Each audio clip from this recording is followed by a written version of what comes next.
அன்பான விஜய், தளபதி விஜய், எங்களோட முதலமைச்சர் திரு ஜோசப் விஜய் அவர்களுக்கு மனமார்ந்த நன்றிகள்.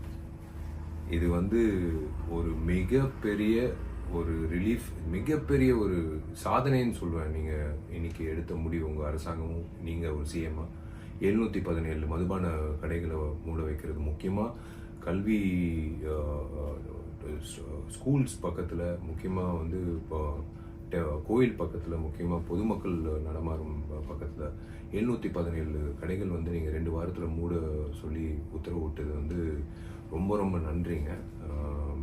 Hats off to dear CM.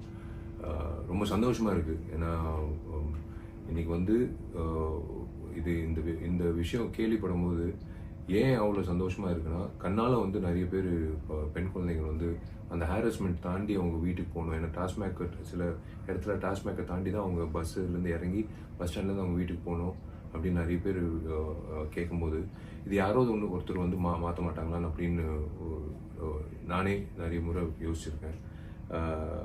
இப்போ அது நடைமுறை செயலுக்கு வரும்போது உண்மையிலேயே ஐ சல்யூட் யூ. எனக்கு விசில் அடிக்க தெரியாது, பட் உங்களுக்கு congratulations. This is the move what we want as common public. இதுதாங்க இப்போ நாங்கள் எதிர்பார்க்குறது. ஏன்னா இது அஃப்கோர்ஸ் கவர்மெண்ட்டுக்கு ஒரு வருமானமாக வரும் டாஸ்மேக், அது எல்லாருக்கும் தெரியும். 20,000 கோடிக்கு மேலே வரும். பட் இருந்தாலும் நீங்கள் அந்த ஒரு விஷயம் 717 மதுபான கடைகள் நீங்கள் மூடுறது ஒரு மிகப்பெரிய ஒரு ரிலீஃப் கொடுக்கும், சந்தோஷம் கொடுக்கும் எத்தனையோ பேருக்கு, பொதுமக்களுக்கு, பெண்களுக்கு, முதியோர்களுக்கு, எல்லாருக்கும் இது ஒரு பெரிய வரமாக இருக்கும்.